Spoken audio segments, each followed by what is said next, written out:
rotate your device.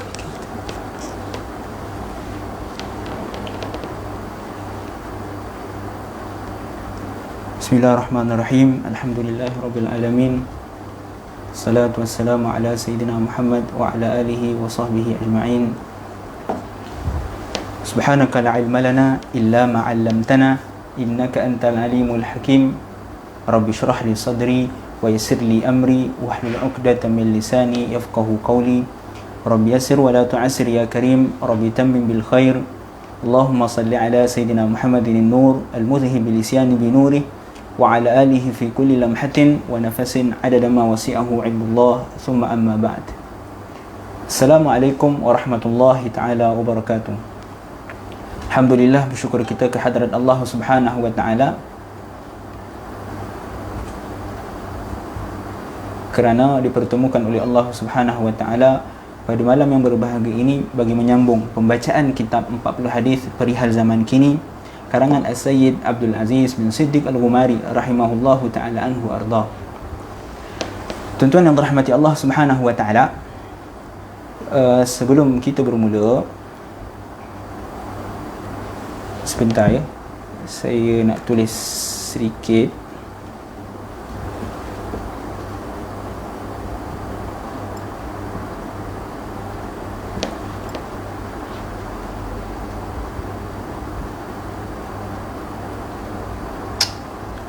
Okey.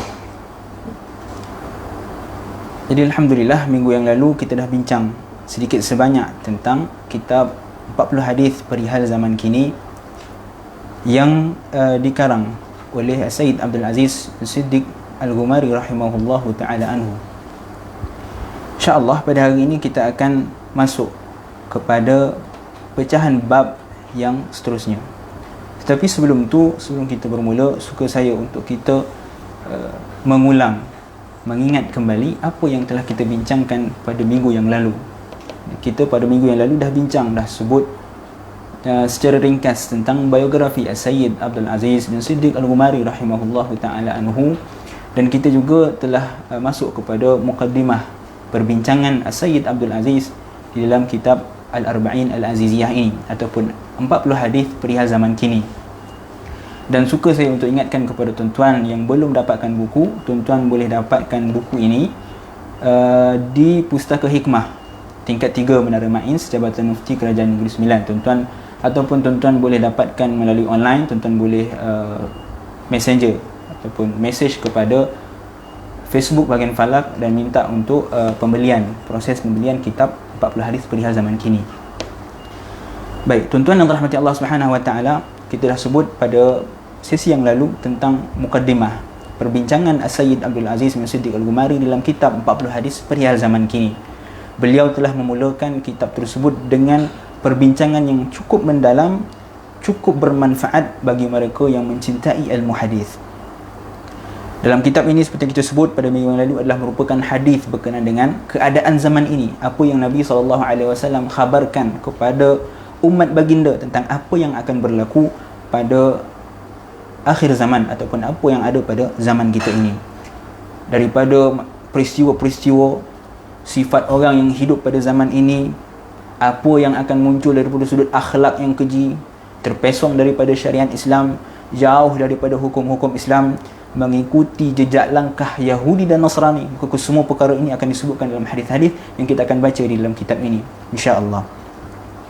Dan kita juga dah sebut bahawa kitab hadis 40 ini adalah merupakan ringkasan daripada dua buah kitab karangan As-Sayyid Abdul Aziz bin Siddiq Al-Ghumari, iaitu yang pertama berjudul Uqudul Juman fima akhbara bihi an-nabi min ahwali hadha zaman, dan yang kedua adalah ringkasan kepada kitab Al-Majallah An-Nabawiyah fi Hawadithil Waqt. Daripada dua kitab ini maka diringkaskan kepada 41 hadis.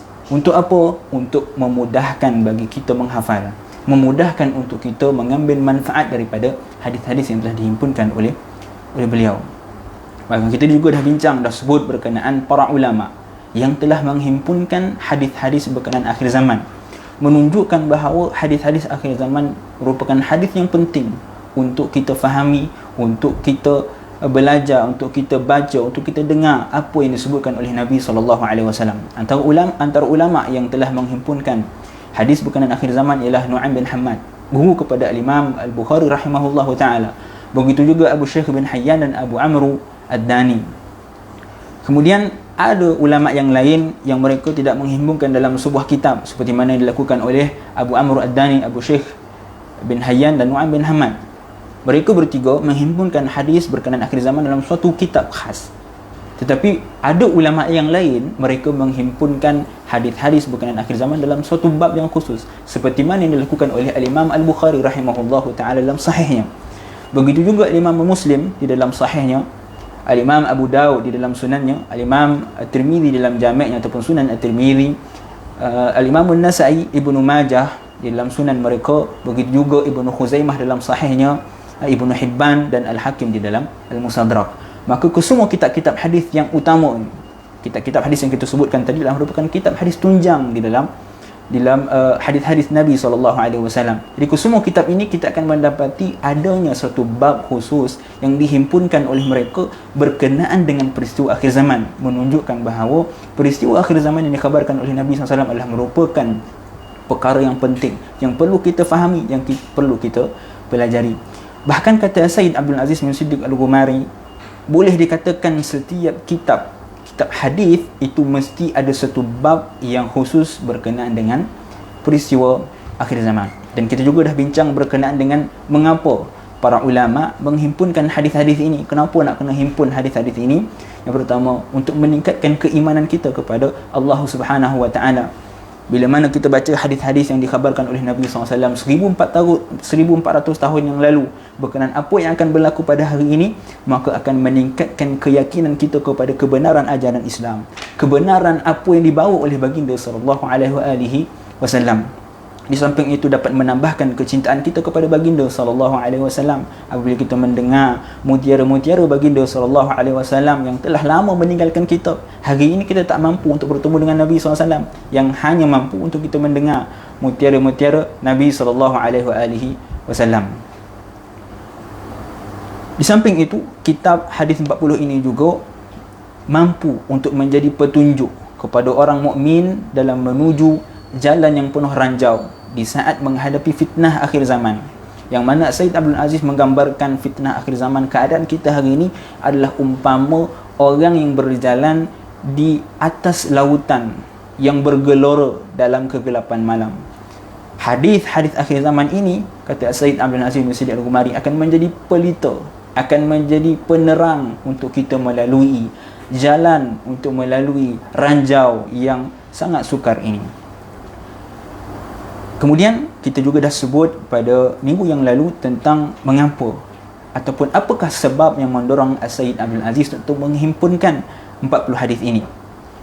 Antaranya adalah kerana permintaan daripada anak murid beliau, iaitu Sayyid Abdul Latif bin Abdul Ghani Jasus, yang mana ketika Sayyid Abdul Aziz mengajar kitab Mukhtasar Ibnu Kathir, Mukhtasar fi Ulumul Hadis karangan Ibnu Kathir, yang merupakan kitab yang penting di dalam ilmu ulumul hadis. Bahkan ketika kami di Maghribi, antara kitab pertama yang diajarkan oleh guru kami Sayyid Abdul Mun'im bin Abdul Aziz bin Siddiq Al-Ghumari, yang merupakan anak kepada pengarang kitab ini, beliau meminta ataupun mengarahkan kami untuk mempelajari kitab Mukhtasar fi Ulumul Hadis karangan Ibnu Katsir, kerana kata beliau inilah antara kitab yang sangat bermanfaat untuk dipelajari berkenaan dengan ulumul hadis.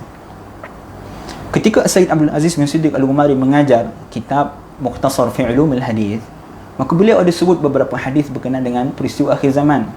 Lalu bila anak muridnya mendengar perkara tersebut, Sayyid Abdul Latif bin Abdul Ghani Jasus datang kepada Sayyid Abdul Aziz meminta kepada gurunya untuk menghimpunkan 40 hadis khas berkenaan dengan peristiwa-peristiwa akhir zaman.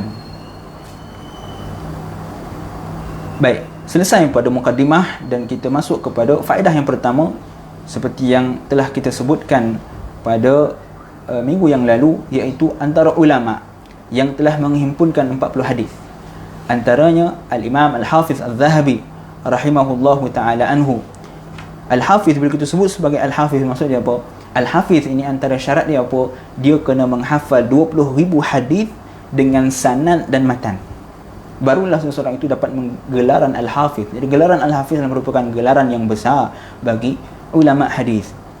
Al-Hafiz Al-Zahabi merupakan pengarang kepada kitab-kitab hadis yang penting seperti Mizanul I'tidal, Siyarul A'lam Nubala, Tahdzibut Tahdzib dan sebagainya. Beliau ada menghimpun kitab 40 hadis, iaitu Al-Arba'in fi Sifatir Rabb.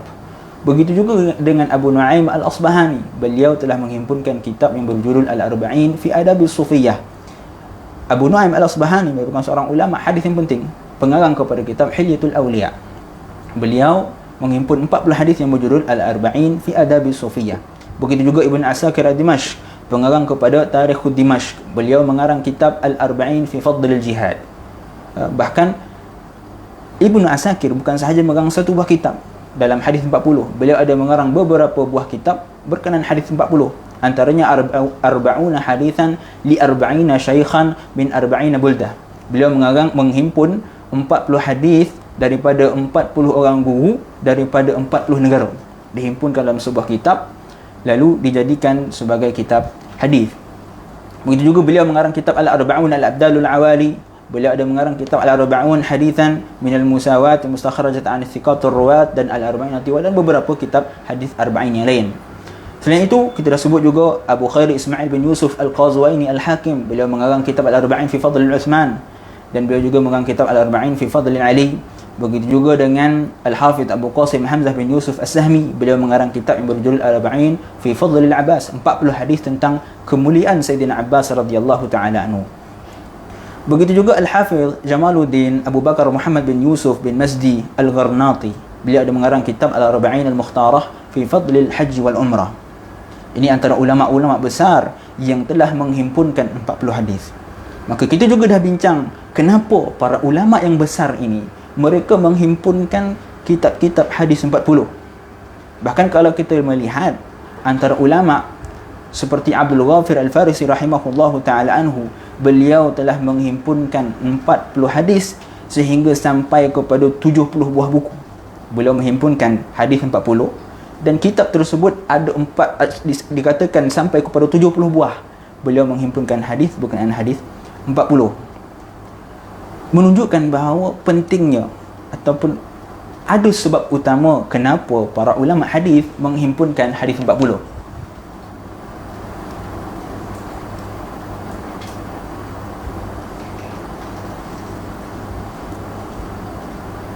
Nak tegakkan ke?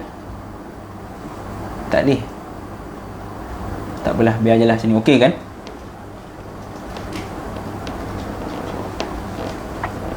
Sebentar ya.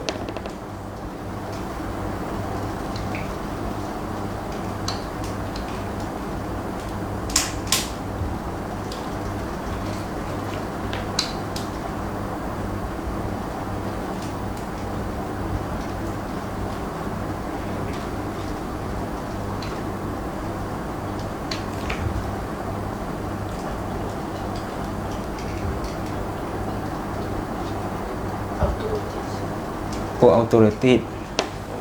Oh, sorry. Dah tutup dah. Oh, buat auto rotate. Okey. Okey, kita sambung balik ya. Maaf, kesilapan teknikal. Okey. Abdul Ghafir Al-Farisi rahimahullahu taala, beliau telah menghimpun 40 hadis yang cukup banyak sehingga disebutkan beliau ada menghimpunkan 70 buah hadis berkenaan dengan hadis-hadis 40. Begitu juga dengan Syekh Muhammad Yasin Al-Fadani rahimahullahu taala, beliau ada menghimpunkan kitab yang berjudul Al-Arba'una Hadithan min Arba'ina Kitaban min Arba'ina Syaikhan. Syekh Yasin Al-Fadani, muslim di dunia, seorang ulama yang berasal daripada Padang, Indonesia kan. Beliau ada mengarang kitab hadis 40, tetapi suatu beliau mengikut jejak langkah Ibnu Asakir, iaitu beliau menghimpunkan 40 hadis daripada 40 buah kitab hadis daripada 40 orang syaikh. Contoh dia apa? Beliau pada hadis yang pertama, beliau meriwayatkan hadis daripada Sahih Al-Bukhari daripada guru beliau Umar Hamdan Al-Mahrisi. Pada hadis yang kedua, beliau meriwayatkan daripada Sahih Muslim daripada guru beliau Abdul Qadir Taufiq. Hadis yang ketiga pula daripada Sunan Abi Daud daripada guru beliau Ali bin Falih At-Tahiri. Dan sehinggalah 40 hadis daripada 40 buah kitab yang berbeza dan daripada 40 orang guru yang berbeza. Selain itu, kita ada juga kitab yang paling masyhur yang kita dah sebut pada minggu yang lalu, iaitu kitab Al-Arba'in An-Nawawiyah karangan Al-Imam An-Nawawi rahimahullahu taala anhu, yang nama asalnya adalah Al-Arba'in fi Mabani al-Islam wa Qawaid al-Ahkam. Itu nama asal kitab Al-Arba'in Nawawiyah, tetapi nama tersebut tidak dikenali. Yang biasa dikenali iaitu Al-Arba'in ataupun Al-Arba'un An-Nawawiyah, kitab 40 hadis Imam An-Nawawi rahimahullahu taala anhu. Kitab Al-Arba'in An-Nawawiyah ini adalah antara kitab yang merupakan kitab penting ataupun kitab yang paling masyhur daripada kalangan kitab-kitab hadis 40. Sehingga kata ulama, kitab hadis Al-Arba'in An-Nawawiyah ini adalah merupakan bukti keikhlasan Al-Imam An-Nawawi, kerana kitab tersebut diterima oleh sejumlah besar di kalangan umat Islam. Bahkan sehingga hari ini kitab hadis 40 masih dijadikan sebagai rujukan di dalam masjid-masjid di Malaysia, bahkan di dalam pengajian-pengajian di universiti, menunjukkan bahawa keikhlasan Al-Imam An-Nawawi rahimahullahu taala. Sebab itu kata ulama, al-iqbal alamatu ala al-ikhlas. Sebuah kitab yang diterima oleh masyarakat ramai, diterima oleh orang ramai, itu bukti menunjukkan bahawa orang yang mengarang kitab tersebut adalah ikhlas. Hari ini kita nak mendapatkan keikhlasan tersebut amat sukar. Kenapa? Kerana kita menghasilkan buku dibayar setiap perkataan. Akhirnya ditakuti perasaan ikhlas itu hilang. Sedangkan para ulama dahulu, mereka menghimpunkan kitab tanpa mengharapkan apa-apa balasan. Ikhlas semata-mata kerana Allah. Oleh kerana itu kitab mereka tersebar dan kekal sehingga kepada hari ini. Dan Al-Imam An-Nawawi rahimahullah ta'ala sebut juga dalam mukaddimah kitab Al-Arba'in An-Nawawiyah yang kita kena baca. Kadang-kadang orang dia tak minat nak baca mukaddimah ni, dia baca terus kepada hadis. Tetapi mukaddimah itulah antara benda yang paling penting. Sebab kaedah menyatakan al-hukm 'ala syai'in far'un 'an tasawwuri. Untuk kita menghukum, untuk kita mengetahui satu perkara, maka perlukan kepada gambaran umum. Jadi pada mukaddimah setiap kitab itu biasanya dia akan sebutkan gambaran umum tentang apa yang kita akan bincang di dalam kitab tersebut. Oleh itu penting untuk kita baca, untuk kita teliti mukaddimah. Dalam mukaddimah Al-Imam An-Nawawi rahimahullah ta'ala, beliau menyatakan bahawa hadis-hadis yang beliau himpunkan di dalam kitab tersebut adalah merupakan qa'idatun 'azimatun min qawa'ididdin. Hadis-hadis tersebut adalah merupakan kaedah yang agung daripada kaedah-kaedah agama. Sebab tu Al-Imam An-Nawawi rahimahullah ta'ala dalam kitab beliau menghimpunkan dalam pelbagai bidang, daripada bidang akidah, daripada bidang fiqh, dan juga dalam bidang tasawuf. Dan ini juga menunjukkan bahawa jawami'ul kalim Nabi SAW, seperti mana diriwayatkan oleh Imam Al-Bukhari dan Imam Muslim daripada Sayyidina Abu Hurairah radhiyallahu ta'ala anhu, yang mana kata Nabi SAW, bu'ithtu bi jawami'il kalim. Kata Nabi SAW, aku diutuskan sebagai bi jawami'il kalim, dengan jawami'ul kalim. Jawami'ul kalim ni apa? Perkataan yang ringkas tapi memberi makna yang luas, memberi makna yang jauh. Dan itulah apa yang berlaku kepada 40 hadis Al-Imam An-Nawawi. Beliau menghimpunkan sekadar 42 hadis, tetapi 42 hadis itu telah merangkumi aspek utama, perbincangan asas dalam agama Islam. Dan kisah Al-Arba'in An-Nawawiyah ini adalah pada awalnya para ulama menghimpunkan hadis berkenaan dengan jawami'ul kalim. Antaranya Abu Bakar bin Sunni, beliau menghimpunkan beberapa hadis yang menunjukkan tentang jawami'ul kalim, hadis berkenaan dengan jawami'ul kalim Nabi SAW. Hadis yang ringkas tetapi memberi penerangan yang sangat luas, memberi maksud yang sangat jauh. Beliau telah menghimpunkan dalam kitab berjudul Al-Ijaz wa Jawami'ul Kalim min Sunanil Al-Ma'thurah. Begitu juga dengan Al-Qadi Abu Abdullah Al-Qada'i dalam kitab yang berjudul Syihab fil Hukmi wal Adab. Beliau telah menghimpunkan sebuah kitab yang menghimpunkan hadis-hadis tentang Jawami'ul Kalim, hadis yang ringkas tetapi memberi makna yang luas. Begitu juga dengan Imam Al-Khattabi rahimahullahu ta'ala, beliau telah meletakkan beberapa hadis Jawami'ul Kalim pada muqaddimah Gharibul Hadis beliau. Dan seterusnya disambung oleh Abu Amr bin Salah, pengarang kepada Muqaddimat Ibn Salah, meninggal dunia pada tahun 643 Hijrah. Beliau telah menghimpunkan ataupun membacakan dalam satu majlis yang dikenali sebagai Al-Ahadithul Kulliyah. Dalam satu majlis, beliau menyampaikan, meriwayatkan 26 hadis berkenaan dengan hadis-hadis Jawami'ul Kalim Nabi SAW, yang menunjukkan bahawa hadis tersebut adalah Jawami'ul Kalim, hadis yang ringkas tapi memberi makna yang luas. Kemudian daripada 26 hadis ini diambil oleh Imam Nawawi rahimahullahu taala anhu, dimasukkan di dalam kitab beliau dan ditambah dengan beberapa hadis sehingga menjadi 42 hadis. Lalu terhasillah kitab Al-Arba'in An-Nawawiyah ataupun hadis 40 Al-Imam An-Nawawi.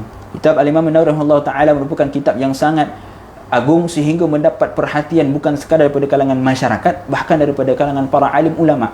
Kitab tersebut telah disyarahkan puluhan, bahkan mencecah kepada 100 lebih syarah kepada matan Al-Arba'in An-Nawawiyah. Dan kita dah sebut antara syarah yang paling utama dalam syarah An-Nawawiyah adalah syarah Al-Imam An-Nawawi sendiri. Beliau setelah menyelesaikan matan Al-Arba'in, kemudian beliau mensyarahkan lagi kitab matan tersebut. Dan setelah itu ada satu lagi syarah, iaitu syarah Ibnu Daqiq Al-Aid, yang beliau juga telah mensyarahkan kitab hadis Al-Arba'in An-Nawawiyah. Dan kitab tersebut boleh didapati cetakan Muassasatul Rayyan, digabungkan di antara dua syarah, syarah Al-Imam An-Nawawi dan syarah Ibnu Daqiq Al-Aid. Tetapi bukanlah syarahan yang panjang, sekadar syarahan yang ringkas, tetapi cukup memberi manfaat kepada mereka yang ingin memahami hadis-hadis 40 Al-Imam An-Nawawi rahimahullahu taala anhu.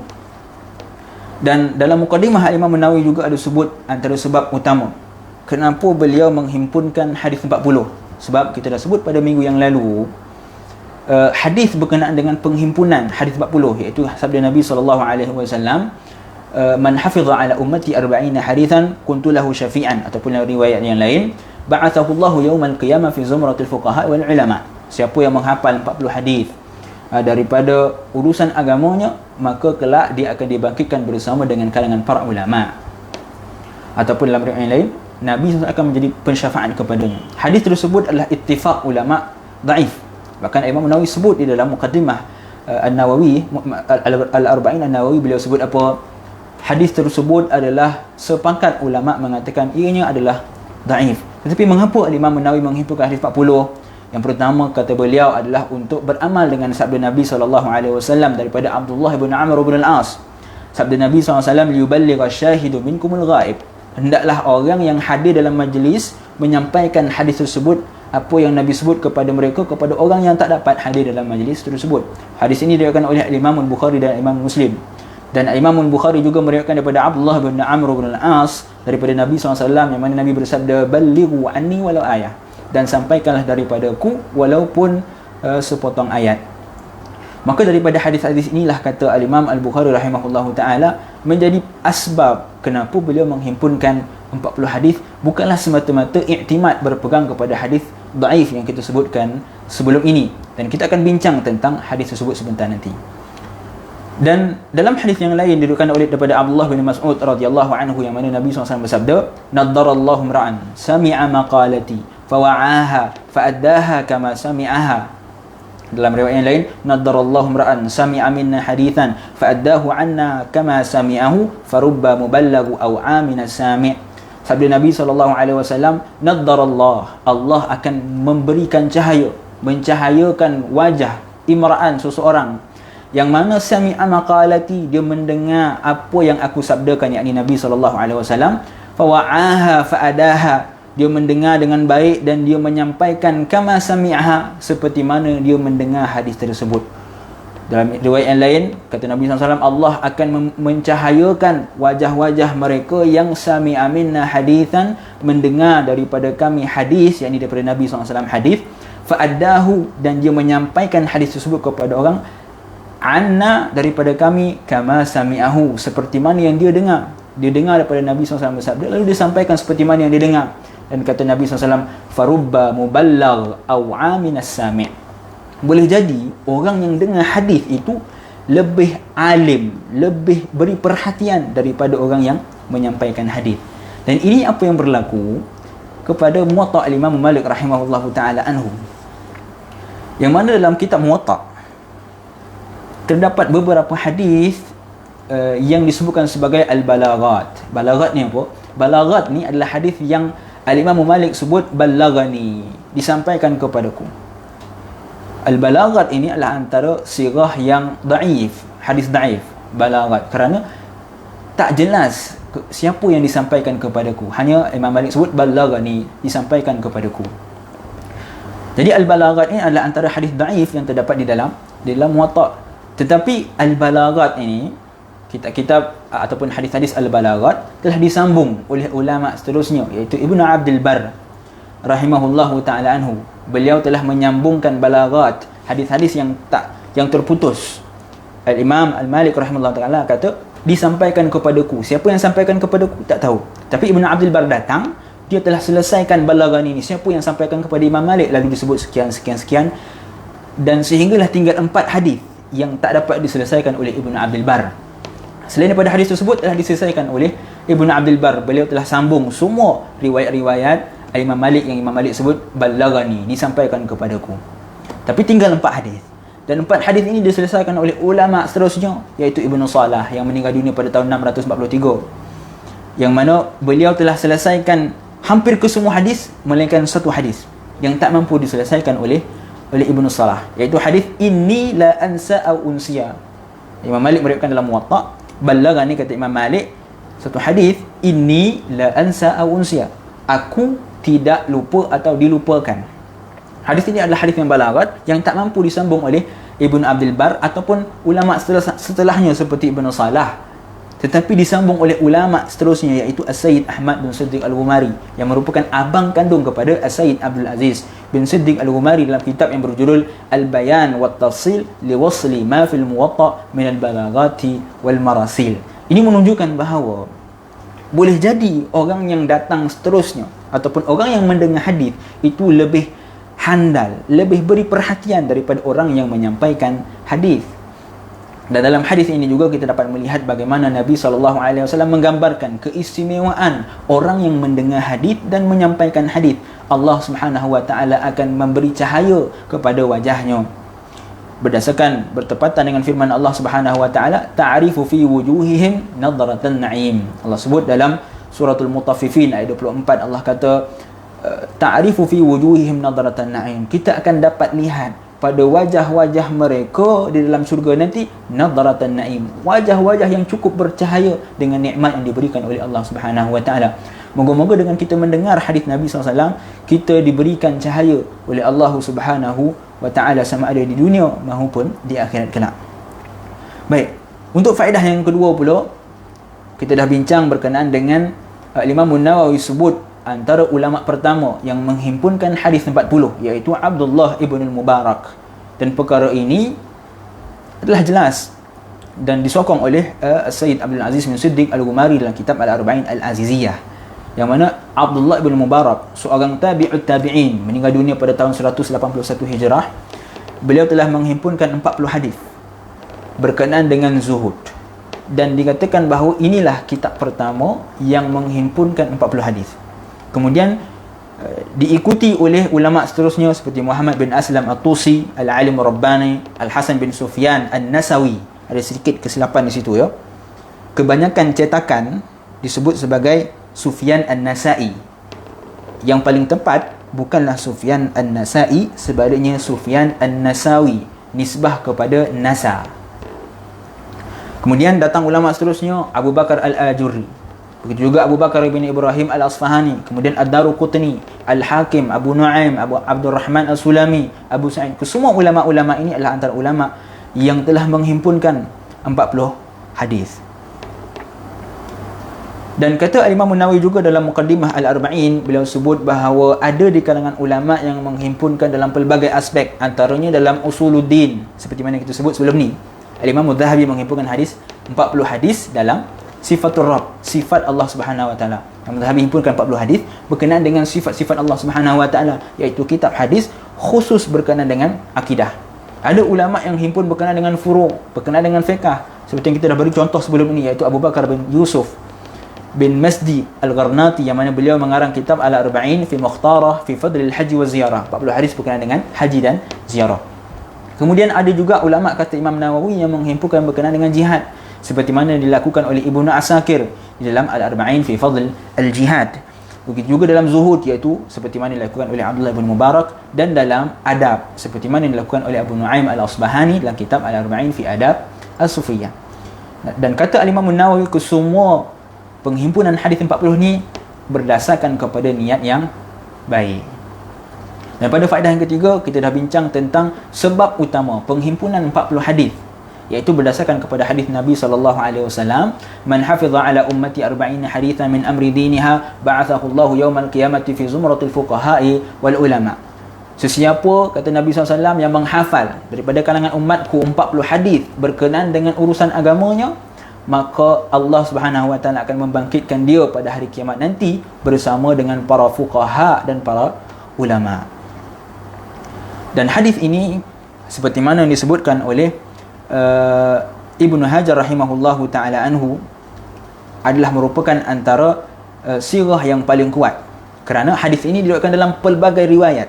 Ada riwayat mengatakan man hafiza ala ummati 40 hadithan min amri diniha ba'athahu Allahu faqihan aliman. Siapa yang menghafal 40 hadis pada urusan agamanya, Allah akan bangkitkan dia sebagai seorang yang faqih, seorang yang alim.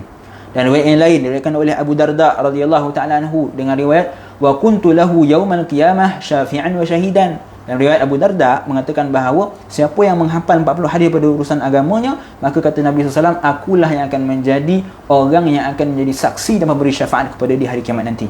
Dalam riwayat yang lain daripada Ibnu Mas'ud radhiyallahu taala anhu, kata Nabi SAW, siapa yang menghafal 40 hadis pada urusan agamanya akan dikatakan kepada dia pada hari kiamat nanti, udkhul min ay abwabil jannah syi'ta, masuklah engkau ke dalam mana-mana pintu syurga yang engkau inginkan. Dan ada juga riwayat daripada Ibnu Umar yang mengatakan bahawa siapa yang menghafal 40 hadis daripada urusan agamanya, maka kutiba fi zumratil ulama wa husyra fi zumratil syuhada. Siapa yang menghafal 40 hadis daripada urusan agamanya, maka akan dituliskan baginya bersama dengan para ulama, dan dia kelak di hari kiamat akan dibangkitkan bersama dengan para syuhada. Maka terdapat riwayat yang sangat banyak berkenaan dengan hadis kelebihan menghafal 40 hadis. Tetapi seperti mana kita sebut sebelum ni, Al-Imam An-Nawawi menyatakan wattafaqal huffadhu ala annahu hadithun dha'ifun wa in kathurat turuquhu. Kata Al-Imam An-Nawawi, sepakat para ulama hadis mengatakan bahawa hadis ini adalah hadis yang dhaif, walaupun mempunyai jalur yang banyak, walaupun diriwayatkan dengan pelbagai riwayat, walaupun diriwayatkan daripada sebilangan besar daripada kalangan ulama hadis, diriwayatkan daripada para sahabah yang ramai. Tetapi kata Imam Nawawi, sepakat ulama mengatakan hadis tersebut adalah daif, kerana setiap hadis yang meriwayatkan berkenaan dengan kelebihan 40 hadis, menghafal 40 hadis, terdapat pada riwayatnya kecacatan. Dan perkara ini dijelaskan oleh Abul Faid, ini disebut dalam kitab ini, iaitu As-Sayyid Ahmad bin Siddiq Al-Ghumari rahimahullahu ta'ala, abang kandung kepada As-Sayyid Abdul Aziz, abang pertama, abang sulung kepada Sayyid Abdul Aziz. Beliau menghimpunkan dalam kitab berjudul Irsyadul Murabba'in ila Turuq Hadits Al-Arba'in. Beliau menghimpunkan dalam sebuah kitab berjudul Irsyadul Murabba'in ila Turuq Hadits Al-Arba'in. Kitab tersebut dicetak bersama dengan kitab Al-Isti'adzah wal Hasbalah min Sihih Hadits Al-Basmalah. Dalam kitab ini ada 3 buah penulisan digabungkan dalam satu kitab. Antaranya adalah kitab Irsyadul Murabba'in ila Turuq Hadits Al-Arba'in. Dalam kitab tersebut, As-Sayyid Ahmad bin Siddiq Al-Ghumari rahimahullahu ta'ala anhu, beliau telah menyatakan kesemua riwayat berkenaan dengan kelebihan menghafal 40 hadis. Dan menurut As-Sayyid Ahmad bin Siddiq Al-Ghumari rahimahullahu ta'ala anhu, hadis tersebut telah diriwayatkan daripada 14 orang sahabat. Iaitu yang pertama daripada Sayyidina Ali. Hadis ini juga diriwayatkan daripada Ibnu Abbas, daripada Sayyidina Anas bin Malik, daripada Sayyidina Jabir bin Samurah, daripada Ibnu Umar, daripada Abu Umamah, daripada Sayyidina Abu Darda, daripada Abu Sa'id Al-Khudri, daripada Abu Hurairah, daripada Abdullah bin Mas'ud, daripada Nuwairah, daripada Abdullah bin Amr bin Al-As, daripada Salman Al-Farisi, dan daripada Mu'adz bin Jabal radhiyallahu ta'ala anhum jami'an. Diriwayatkan daripada sebilangan besar daripada kalangan para sahabat, sejumlah besar daripada kalangan para sahabat, 14 orang. Tetapi kesemua riwayat tersebut adalah riwayat yang bermasalah.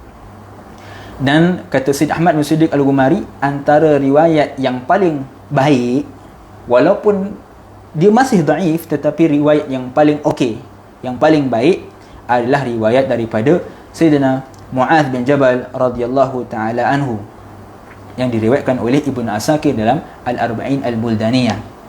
Menurut Ibnu Hajar rahimahullahu ta'ala, tidak terdapat pada perawinya yang bermasalah melainkan pada seorang. Dalam hadis yang diriwayatkan oleh Sayyidina Mu'adz bin Jabal, semua perawi dia okey, tak ada masalah, kecuali seorang, iaitu nama dia As-Saih. As-Saih ni kata Ibnu Hajar Al-Asqalani, ghairu ma'ruf, beliau tidak dikenali. Oleh kerana beliau tidak dikenali, maka hadis itu turun kepada hadis yang dhaif. Walaupun diriwayatkan daripada sebilangan besar daripada kalangan para sahabat. Bahkan Ibnu Asakir ketika meriwayatkan hadis ini dalam Al-Arba'in Al-Buldaniyah, beliau menyatakan bahawa hadis ini diriwayatkan oleh sejumlah para sahabat dengan sanad yang bermasalah. Tidak terdapat pada satu pun daripadanya adalah sahih. Namun hadis yang lemah jika disokong dengan hadis yang lain akan menjadi kuat, apatah lagi dalam masalah kelebihan beramal berkenaan dengan fadailul a'mal. Ya, hadis ini adalah hadis yang dhaif. Diriwayatkan sejumlah besar daripada kalangan para sahabat, tetapi kesemua sanadnya bermasalah dan kesemua hadisnya adalah hadis yang dhaif. Tapi kata Ibnu Asakir, disebabkan hadis tersebut didatangkan dengan bilangan yang banyak, jadi status hadis tersebut boleh diangkat daripada dhaif kepada hasan li ghairih. Kenapa? Kerana hadis itu disokong dengan hadis yang lain, dan hadis tersebut bukanlah berkenaan dengan hukum hakam. Dia tak berkenaan dengan tentang halal ataupun haram. Dia hanyalah berkenaan dengan kelebihan beramal. Oleh itu, para ulama menjadikan hadis ini sebagai asas untuk menghimpunkan hadis 40, walaupun hadis tersebut ataupun hadis kelebihan hadis 40 adalah merupakan hadis yang dhaif, tetapi dijadikan sandaran ataupun dijadikan sumber rujukan kerana terdapat banyaknya riwayat berkenaan dengan kelebihan menghafal hadis 40.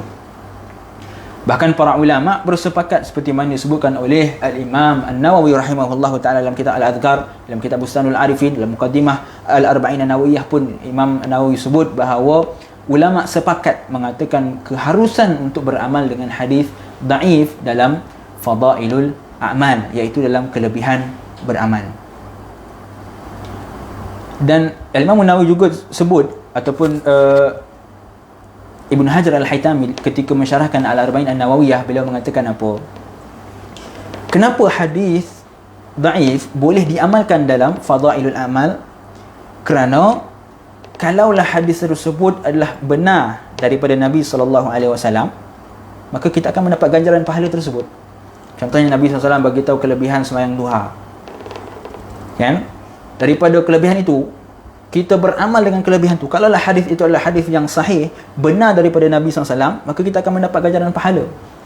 Tetapi kalaulah dia tak benar ataupun bukan daripada Nabi SAW, maka ia tidak mengakibatkan kepada apa-apa kesan yang buruk, kerana dia tidak berkaitan dengan perkara halal ataupun haram. Dia hanya tentang kelebihan beramal. Kita melakukan satu kebaikan, maka akan diganjarikan oleh Allah dengan sekian. Maka dia hanya kelebihan beramal, tak berkaitan pun dengan hukum hakam. Oleh itu ulama sepakat mengatakan bahawa boleh kita beramal dengan hadis-hadis dhaif. Bahkan Imam Ibn Abdul Bar rahimahullahu ta'ala, beliau riwayatkan dalam kitab Jami' al-Bayan al-Ilm daripada Sayyidina Anas bin Malik radhiyallahu ta'ala anhu.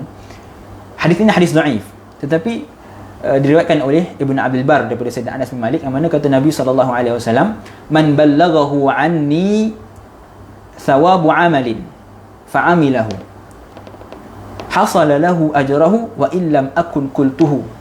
Dalam hadis ini diriwayatkan oleh Sayyidina Anas bin Malik, yang mana Nabi SAW bersabda, man ballaghahu anni, siapa yang disampaikan kepadanya daripadaku, yakni daripada Nabi SAW, tentang thawabu amalin, tentang pahala ganjaran tentang sesuatu amalan, fa'amilahu, dan dia beramal dengan amalan tersebut, hasala lahu ajruhu, kata Nabi SAW, maka dia akan mendapat ganjaran tersebut, ganjaran yang disebutkan dalam hadis tersebut, wa illam akun qultuhu, walaupun aku tak sebut hadis tersebut, tetapi disebabkan dia beramal dan dia yakin dengan perkara tersebut, maka dia akan diberikan ganjaran di atas amalan tersebut seperti mana yang telah disampaikan kepadanya.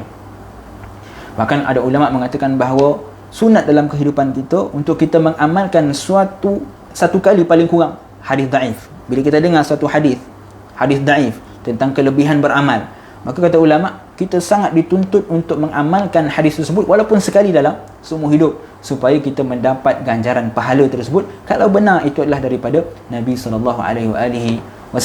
Dan para ulama menetapkan beberapa syarat di dalam beramal dengan hadis dhaif. Antaranya yang pertama, untuk kita beramal dengan hadis dhaif, hadis tersebut mestilah tidak terlalu dhaif. Kalau hadis tersebut terlalu dhaif, maka tidak boleh beramal dengannya. Yang kedua, hadis tersebut mestilah termasuk di dalam hadis Nabi yang umum. Hadis yang dhaif ini mestilah berdasarkan kepada hadis Nabi yang lain, yang sahih, yang umum. Bukanlah suatu hadis yang bercanggah dengan hadis yang lain. Yang ketiga, seseorang yang beramal dengan hadis dhaif, dia mestilah tidak beriktikad bahawa itu sememangnya daripada Nabi SAW. Kerana hadis itu adalah hadis yang dhaif, maka tak boleh dia meyakini, beriktikad bahawa itu memang benar daripada Nabi SAW. Cukup sekadar dengan dia beramal dan mengharapkan ganjaran daripada Allah Subhanahu wa taala. Syarat yang keempat, meriwayatkan hadis tersebut dengan sighatut tamrid. Kalau ada hadis dhaif dan kita nak riwayatkan hadis tersebut, maka antara syaratnya adalah kita kena riwayatkan hadis tersebut dengan sirah tamrid, sirah sakit. Maksudnya apa? Maksudnya kita gunakan sirah seperti ruya, diriwayatkan daripada Nabi SAW. Kita tidak menggunakan dengan sirah jazam, pasti. Kita tak mengatakan bahawa Nabi SAW bersabda sekian-sekian-sekian dengan sirah yang jazam. Ataupun haddathani, diriwayatkan kepadaku. Ini adalah sirah yang jazam. Haddathani, diberitakan kepadaku, dikisahkan kepadaku. Tak boleh, kerana ini adalah hadis yang dhaif. Lalu kena guna sirah tamrid seperti ruya, diriwayatkan kepadaku. Maka ini antara syarat-syarat untuk beramal dengan hadis dhaif. Dan kata ulama juga, antara syarat untuk kita beramal dengan hadis dhaif, hadis tersebut mestilah berkaitan dengan fadailul amal, kelebihan dalam beramal, ataupun tentang targhib wa tarhib, tentang ancaman dan ganjaran, ataupun di dalam ar-raqaiq, di dalam hal-hal melembutkan hati, seperti mana dihimpunkan oleh Al-Imam Al-Ghazali rahimahullahu ta'ala dalam kitab Ihya Ulumuddin. Dan kita juga dah sebut pada minggu yang lalu tentang kalam Ibnu Arabi Al-Ma'afiri rahimahullahu ta'ala anhu, yang mana Ibnu Arabi Al-Ma'afiri yang meninggal dunia pada tahun 543 Hijrah, makam beliau di Fes. Beliau kata apa? Beliau berpandangan bahawa tidak boleh beramal dengan hadis dhaif, tetapi kalam ini disanggah oleh Sayyid Abdul Aziz bin Siddiq Al-Ghumari. Kenapa? Kerana kalam beliau telah bercanggah dengan ittifaq ulama, dengan kesepakatan ulama, seperti mana disebutkan oleh Imam An-Nawawi. Dan begitu juga kata Sayyid Abdul Aziz bin Siddiq Al-Ghumari, walaupun Ibnu Arabi Al-Ma'afiri beliau mengatakan tak boleh beramal dengan hadis dhaif, tetapi dalam kebanyakan kitabnya beliau sendiri meriwayatkan hadis-hadis yang dhaif. Bahkan kata Sayyid Abdul Aziz bin Siddiq Al-Ghumari, ada di antaranya hadis yang hampir kepada maudhu', bahkan maudhu' pun ada. Terutamanya di dalam kitab Sirajul Muridin, menunjukkan bahawa kita takkan mampu untuk melepaskan diri daripada hadis dhaif. Hari ini ada orang yang dia cukup tak suka dengan hadis dhaif. Walau bagaimanapun, kita tetap tidak mampu untuk meninggalkan hadis dhaif secara keseluruhannya, kerana hadis dhaif itu masih boleh digunakan, terutamanya dalam masalah kelebihan beramal, dalam targhib wa tarhib dan sebagainya. Baik, pada faedah yang keempat, kita juga dah bincang tentang rasio. Kenapa dihimpunkan 40, kenapa tak dihimpunkan 50, 60 dan sebagainya. Yang pertama, seperti mana disebutkan oleh An-Nabrawi, yang pertama adalah kerana yang tahu 40 apa sebab hanya Allah SWT. Kenapa dihimpunkan 40, kenapa tak 60, kenapa tak 70? Kata An-Nabrawi, pandangan yang pertama mengatakan yang ketahui hanyalah Allah SWT. Kita tak tahu sebab apa 40, yang tahu hanya Allah SWT. Pandangan yang kedua adalah mengatakan bahawa 40 adalah antara bilangan yang paling sempurna.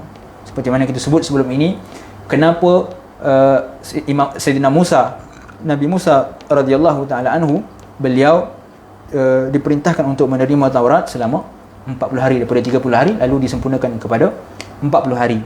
Dan pendapat yang ketiga adalah, kata An-Nabrawi, 40 hadis tersebut bukanlah dihafal, tetapi 40 hadis tersebut adalah hadis yang diamalkan, diaplikasikan dalam kehidupan.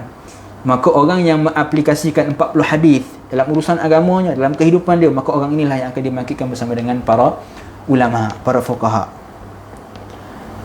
Tetapi menurut Sayyid Abdul Aziz, seperti kita sebut sebelum ini, beliau mentarjihkan pandangan yang mengatakan bahawa bilangan 40 itu tidak membawa kepada apa-apa makna. Kenapa? Kerana bilangan yang sedikit tidak menafikan bilangan yang banyak.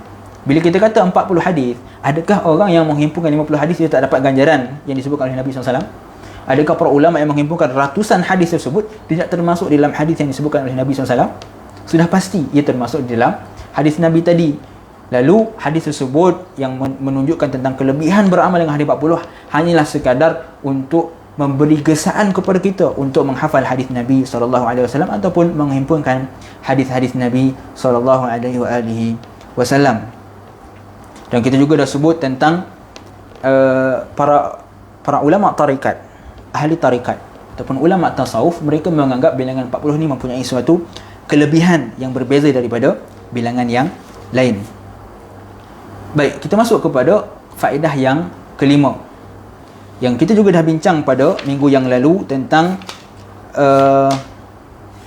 Sayyid Abdul Aziz bin Siddiq Al-Ghumari radhiyallahu rahimahullahu taala anhu. Beliau menjelaskan tentang syarat untuk berinteraksi dengan hadis-hadis akhir zaman, iaitu yang pertama, tak boleh menafsirkan hadis-hadis akhir zaman sewenang-wenangnya. Agak teragak kita kan, macam kono dengan kehidupan kita, lalu kita kiaskan dengan kehidupan kita. Kata Sayyid Abdul Aziz, perkara itu sepatutnya dijauhkan. Kalau ada hadis berkenaan dengan akhir zaman yang kita tak faham makna dia, kita tak nampak jelas tentang hakikat sebenar dia, maka serahkan hadis tersebut kepada orang yang akan datang. Kerana hadis tersebut tidak diketahui maksud sebenarnya, melainkan bila peristiwa itu telah berlaku. Contoh, tentang Dajjal kan? Hadis-hadis tentang Dajjal sangat banyak. Jadi ada orang, bila dia baca hadis tentang Dajjal, lalu dia kata Dajjal ni sebenarnya handphone kita ni. Sebab apa? Dia ada mata satu kan? Itu kan sama macam hadis Nabi. Itu menunjukkan apa? Menyamakan, memahami hadis luar daripada konteks yang dimaksudkan oleh Nabi SAW. Sebab itu tak boleh kita memahami hadis dengan sewenang-wenangnya tanpa berasaskan kepada landasan yang betul. Oleh itu, kalau kita tak faham satu hadis yang Nabi gambarkan tentang peristiwa akhir zaman, maka serahkan hadis tersebut kepada orang yang akan datang bila peristiwa itu berlaku. Seperti yang kita bagi contoh sebelum ni, hadis-hadis akhir zaman adalah seumpama dengan cerita dongeng, kisah dongeng yang kita tak tahu hakikat sebenar dia, sehinggalah kisah tersebut dipertontonkan, dilakonkan di atas pentas. Bila dah lakonkan atas pentas, barulah kita faham, oh maksud dia macam ni sebenarnya, ingatkan macam mana bila kita dah nampak peristiwa tersebut. Oleh itu kata Sayyid Abdul Aziz, serahkan kepada orang yang akan datang bila peristiwa itu telah berlaku. Kemudian kepada faedah yang keenam, kita akan masuk pada hari ini insya-Allah. Tinggal beberapa minit lagi ya. Insya-Allah kita cuba habiskan faedah keenam, iaitu kata pengarang, bismillahirrahmanirrahim, qala al-muallif wa nafa'ana bihi wa bi'ulumihi fid dharain amin. Terdapat banyak riwayat. Kalau tuan-tuan yang ada buku, tuan-tuan boleh buka muka surat 22. Faedah yang keenam, kata Sayyid Abdul Aziz bin Siddiq Al-Ghumari, terdapat banyak riwayat hadis yang hampir kepada martabat mutawatir, walaupun belum sampai kepada mutawatir. Dia tak sampai kepada martabat mutawatir. Mutawatir ni apa? Mutawatir ini adalah hadis yang diriwayatkan daripada satu generasi kepada generasi, daripada Nabi SAW kepada para sahabat, kepada tabi'in, kepada tabi'in, sehinggalah kepada kita. Dan bilangan setiap perawi tersebut adalah bilangan yang sangat ramai, sehingga bilangan tersebut mustahil mereka berpakat untuk menipu. Maka itu namanya hadis mutawatir. Hadis mutawatir adalah antara hadis yang paling payah untuk kita dapat. Bahkan ada sebagian ulama kata hadis mutawatir itu hanya satu, iaitu hadis Nabi SAW, man kadzdzaba alayya muta'ammidan falyatabawa maq'adahu minan nar.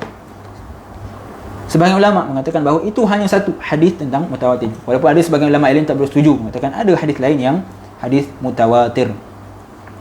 Baik, kemudian kata Sayyid Abdul Aziz bin Siddiq Al-Ghumari, terdapat banyak sekali riwayat yang menunjukkan bahawa Nabi SAW diperlihatkan oleh Allah Subhanahu Wa Taala tentang apa yang akan berlaku, yang telah berlaku dan apa yang akan berlaku. Sesungguhnya Allah menunjukkan kepada baginda keadaan dunia, maka Nabi SAW melihat dunia ini dan apa yang ada di dalamnya. Maksud apa yang ada dalamnya apa? Maksudnya apa yang akan berlaku daripada awal penciptaan sehinggalah hari kiamat. Nabi telah melihatnya, sehingga disebutkan dalam hadis, seumpama baginda melihat tapak tangan baginda sendiri, sambil baginda SAW mengisyaratkan tapak tangan baginda. Nabi kata dalam hadis, aku melihat apa yang telah berlaku dan apa akan berlaku seperti mana aku melihat tapak tanganku sendiri. Antaranya, kita tengok dalam kitab ini hadis daripada Ibnu Umar radhiyallahu taala anhu, dengan katanya Nabi SAW bersabda, innallaha azza wa jalla rafa'a li ad-dunya fa ana anzuru ilaiha wa ila ma huwa ka'inun fiha ila yaumil qiyamah kama anzuru ila kaffi hadhihi jaliyani min amrillahi azza wa jalla jallahu li nabiyyi kama jallahu lin nabiyyi qablahu. Kata Nabi SAW, sesungguhnya Allah Subhanahu wa taala mengangkat dunia kepadaku dan aku melihatnya serta apa yang terdapat di dalamnya sehingga hari kiamat. Seperti mana aku melihat tanganku ini. Kedua-duanya penzahiran ini adalah ketentuan Allah Azza wa Jalla kepada nabinya, yakni Nabi Muhammad sallallahu alaihi wasallam, seperti mana yang dizahirkan kepada para nabi-nabi sebelumnya. Dalam hadis ini menunjukkan bahawa Nabi SAW bagi tahu bahawa Allah telah memperlihatkan kepada baginda apa yang telah berlaku dan apa berlaku sehingga hari kiamat, seperti mana Allah memperlihatkan kepada nabi-nabi sebelum baginda. Walaupun hadis ini adalah hadis yang daif, diriwayatkan oleh Al-Imam At-Tabarani dan Abu Nuaim, yang juga daripada Imam At-Tabarani di dalam kitab Al-Hilyah.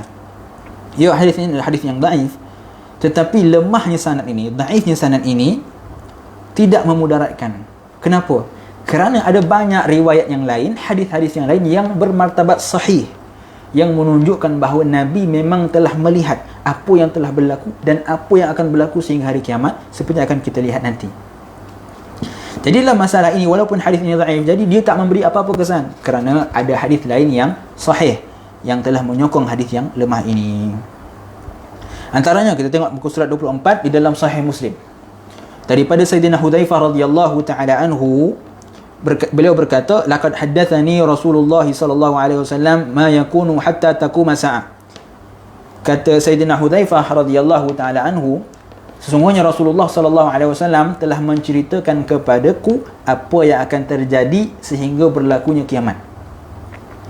Nabi SAW telah menceritakan, telah bagi tahu kepada Sayyidina Hudzaifah tentang apa yang akan berlaku sehingga hari kiamat.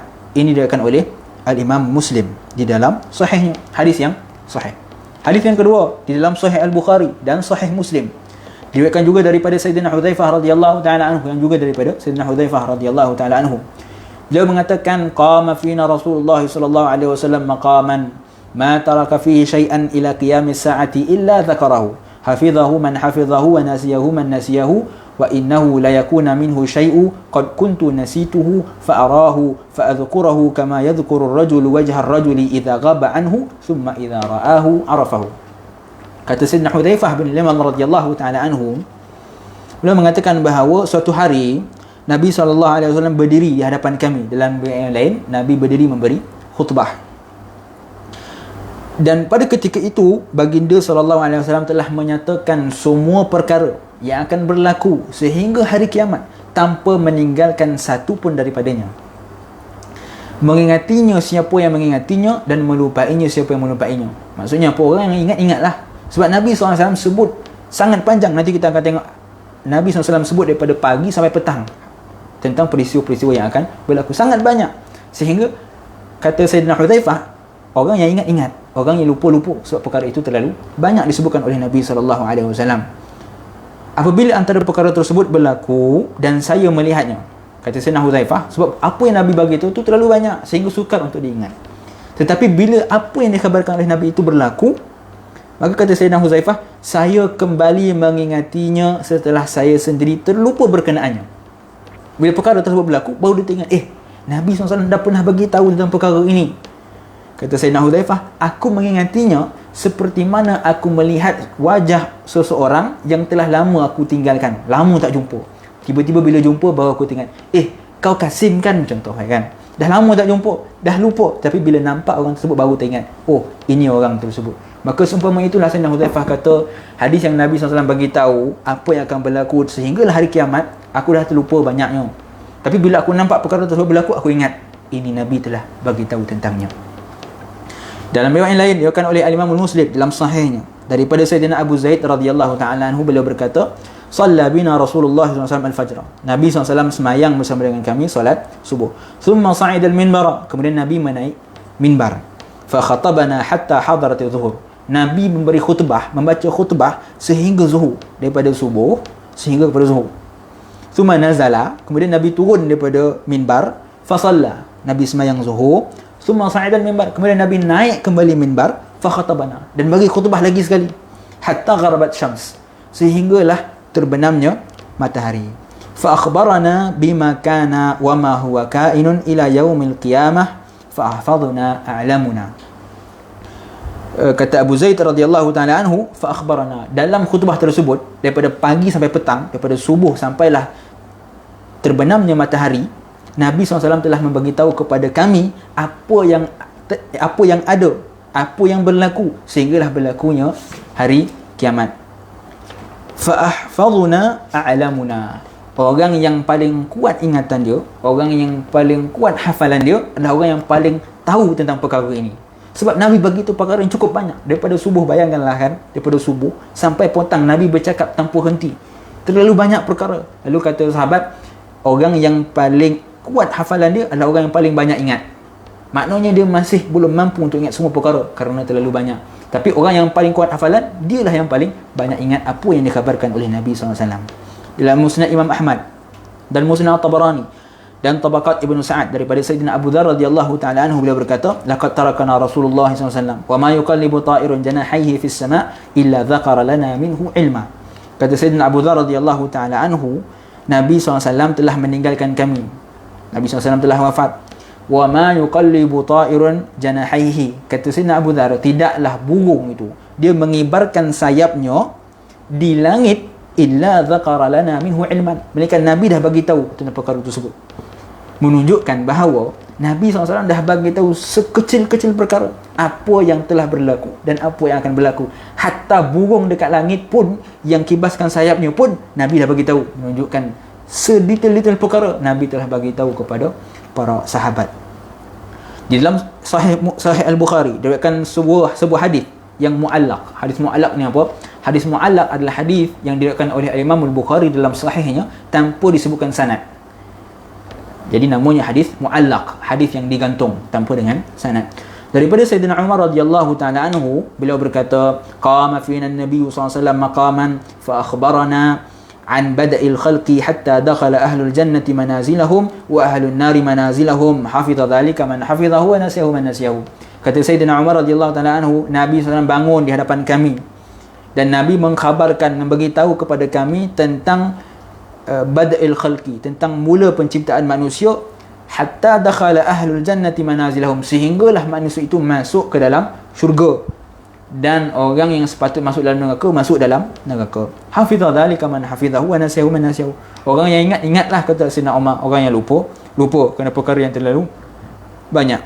Berkata Al-Hafiz dalam Al-Fath, yakni Al-Hafiz Ibnu Hajar Al-Asqalani di dalam kitab Fathul Bari, riwayat hadis ini telah disambung oleh At-Tabarani dan Abu Nu'aim. Kan kita sebut tadi hadis ini adalah hadis yang muallaq. Muallaq ni apa? Hadis yang tak disebutkan sanad. Imam Bukhari diriwayatkan hadis tapi tak sebutkan sanad. Dalam Sahih Bukhari, kalau ada hadis yang diriwayatkan tanpa dengan sanad, maka dia ada dua kemungkinan. Kalau hadis itu diriwayatkan dengan sirah jazam, sirah yang pasti, maka kemungkinan besar hadis itu adalah hadis sahih. Tapi kalau hadis itu diriwayatkan dengan sanad yang lemah, maka kemungkinan hadis itu adalah dhaif. Tetapi hadis yang kita bacakan tadi telah disambung sanadnya oleh At-Tabarani dan Abu Nu'aim. Baik. Di dalam Sunan At-Tirmizi pada kitab Al-Fitan, bab ma akhbara bihi Nabi ashabahu bima huwa kainun ila yaumil qiyamah. Dalam Sunan Tirmizi ataupun Jami' Tirmizi, Al-Imam At-Tirmizi meriwayatkan satu hadis daripada Sayyidina Abu Sa'id Al-Khudri radhiyallahu taala anhu, beliau berkata, "Shalla bina Rasulullah sallallahu alaihi wasallam yawman salatul asri." Nabi SAW satu hari sembahyang dengan kami salat asar. Thumma qama khatiban, kemudian Nabi bangun bagi khutbah kepada kami. Falam yada' syai'an, Nabi tak tinggal satu perkara pun yakunu ila qiyamis sa'ah, apa yang akan berlaku sehinggalah akan berlakunya kiamat. Illa akhbarana bihi hafizahu man hafizahu wa nasiyahu man nasiyahu. Nabi tak tinggalkan satu perkara pun, kata Sayyidina Abu Sa'id Al-Khudri, tentang apa yang akan berlaku sehingga hari kiamat, mereka Nabi akan bagi tahu kepada kami, menunjukkan bahawa Nabi SAW tahu tentang perkara gaib. Imam Ahmad juga meriwayatkan hadis ini secara ringkas dan panjang lebar. Berkata Imam Tirmizi, dan dalam bab ini terdapat satu riwayat daripada Al-Mughirah bin Syu'bah, Abu Zaid bin Akhtab, Hudzaifah dan Abu Maryam.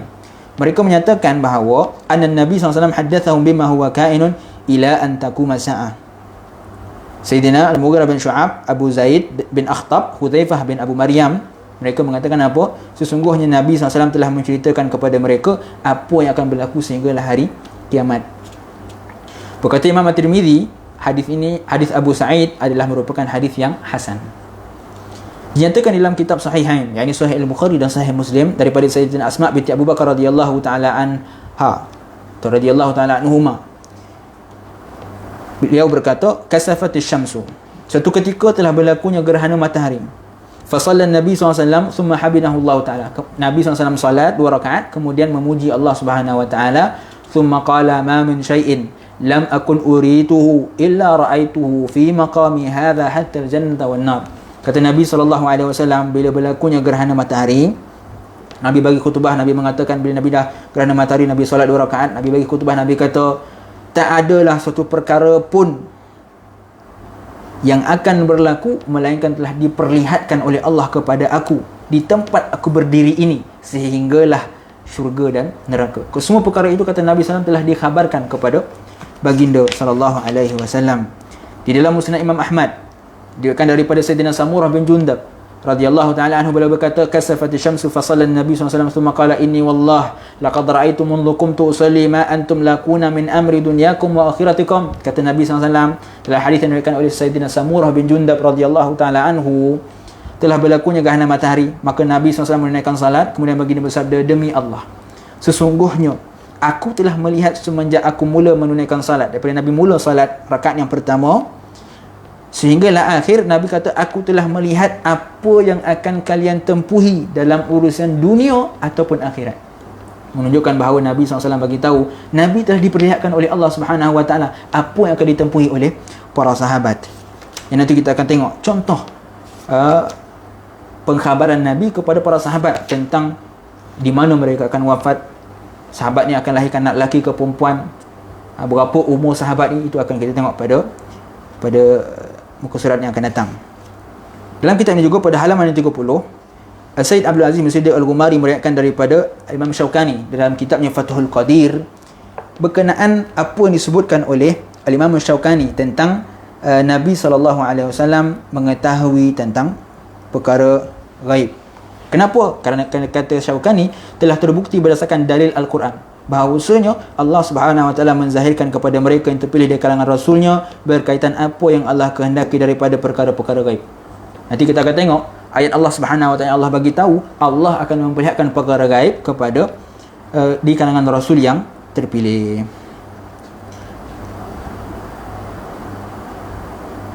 Dan Sayyid Abdul Aziz juga ada meriwayatkan daripada Qadhi Iyad, yang mana Qadhi Iyad beliau meriwayatkan dalam kitab Asy-Syifa bi Ta'rif al-Huquq al-Mustafa menunjukkan bahawa hadis-hadis berkaitan Nabi SAW mengetahui perkara gaib telah sampai kepada martabat mutawatir. Ya. Menunjukkan bahawa hadis yang bagi tahu Nabi SAW mengetahui perkara gaib adalah sangat kuat sehingga hampir sampai kepada martabat mutawatir. Tuan-tuan boleh tengok dalam muka surat 32 nas yang disebutkan oleh Sayyid Abdul Aziz daripada Qadhi Iyad dalam kitab Syifa bi Ta'rif al-Huquq al-Mustafa. Timbul persoalan, bila kita kata Nabi SAW mengetahui perkara gaib, bukankah ia bercanggah dengan firman Allah Subhanahu Wa Taala, wa indahu mafatihul ghaibi la ya'lamuha illa hu. Allah sebut dalam surah Al-An'am ayat 59, Allah mengatakan, dan pada sisi Allah jualah anak kunci perbendaharaan segala yang gaib, tiada siapa yang mengetahui melainkan dialah sahaja. Yang ini tak ada siapa yang mengetahui perkara gaib melainkan Allah Subhanahu Wa Taala. Allah sebut dalam surah Al-An'am. Begitu juga dalam surah Al-Luqman, Allah Subhanahu Wa Taala berfirman, innallaha 'indahu 'ilmus sa'ah wa yunazzilul ghaitha wa ya'lamu ma fil arham wa ma tadri nafsun madza taksibu ghadan wa ma tadri nafsun bi ayyi ardin tamut innallaha 'alimun khabir. Allah sebut dalam surah Al-Luqman, sungguhnya di sisi Allah itu tentang ilmu sa'ah, waktu berlakunya kiamat, wa yunazzilul ghaith, waktu turunnya hujan, wa ya'lamu ma fil arham, mengetahui apa yang ada di dalam rahim, wa ma tadri nafsun madza taksibu ghadan, dan kata firman Allah SWT, tak ada orang yang akan tahu apa yang akan berlaku pada keesokan hari, wa ma tadri nafsun bi ayyi ardin tamut, dan tak ada seorang pun yang tahu di bumi mana dia akan mati. Innallaha alimun khabir, sungguhnya Allah lah yang maha mengetahui. Jadi bila kita perhatikan ayat ini, seolah-olah ia bercanggah dengan hadis-hadis Nabi SAW. Bahkan dalam hadis Nabi SAW sendiri diriwayatkan oleh Imam Ahmad dan Ar-Ruyani daripada Sayyidina Buraidah radhiyallahu taala anhu, yang mana baginda SAW bersabda, khamsun la ya'lamuhunna illa Allah azza wa jalla, innallaha ta'ala 'indahu 'ilmus sa'ah wa yunazzilul ghaitha wa ya'lamu ma fil arham wa ma tadri nafsun madza taksibu ghadan wa ma tadri nafsun bi ayyi ardin tamut. Hadis ini Nabi SAW bersabda, 5 perkara yang tidak diketahui tentangnya melainkan Allah Subhanahu wa taala. Sesungguhnya ilmu tentang hari kiamat hanya ada di sisi Allah Subhanahu wa taala, dan dialah yang menurunkan hujan dan mengetahui apa yang di dalam rahim, dan dia tidak ada seorang pun yang dapat mengetahui dengan pasti apa yang akan dikerjakan esok, dan tidak ada seorang pun yang dapat mengetahui di mana dia akan mati. Jadi pada hadis dan ayat Quran ini, bila kita perhatikan seolah-olah ia bercanggah dengan hadis yang kita bacakan pada awal tadi. Kerana dalam hadis yang awal kita baca tadi, Nabi SAW bagi tahu Nabi telah diperlihatkan oleh Allah tentang apa yang akan berlaku sehinggalah hari kiamat. Tetapi dalam ayat Quran dan hadis yang kita baca ini menunjukkan seolah tak ada yang tahu perkara gaib melainkan Allah Subhanahu wa taala. Jadi persoalan ini dijawab oleh Sayyid Abdul Aziz bin Siddiq Al-Ghumari rahimahullahu taala pada halaman yang ke-34. Beliau mengatakan sesungguhnya orang yang mengatakan bahawa Rasulullah tidak diperlihatkan 5 perkara tersebut hanya berdasarkan kepada hadis ini telah berada dalam kelalaian yang jelas, di samping menunjukkan kejahilannya, kelemahannya serta ceteknya kefahaman dan ilmu pengetahuan dia. Sayyid Abdul Aziz kata apa? Orang yang hanya berdasarkan kepada 2 ayat Al-Quran tadi dan 1 hadis yang kita bacakan baru tadi, lalu dia kata Nabi SAW tak tahu perkara gaib, itu menunjukkan kejahilan dia sendiri. Kenapa? Kerana dalam firman Allah Subhanahu wa taala dalam surah Al-Jin ayat 26 hingga 27, Allah Subhanahu wa taala berfirman, "Alimul ghaibi fala yudhiru ala ghaibihi ahada illa man irtada min rasul." Allah sebut dalam surah Al-Jin, yang maksudnya Tuhanlah sahaja yang mengetahui segala yang gaib, maka dia tidak memberitahu perkara gaib yang diketahuinya itu kepada sesiapa pun melainkan kepada mana-mana rasul yang diredainya. Maka ayat ini jelas menunjukkan bahawa Allah Subhanahu wa taala takkan bagi tahu perkara gaib dia, tetapi Allah juga sebut bahawa Allah mengecualikan perkara gaib kepada di kalangan rasul yang Allah redai. Maka dalil ini cukup untuk memberi kita faham bahawa ayat tersebut bukanlah sekadar berkenaan dengan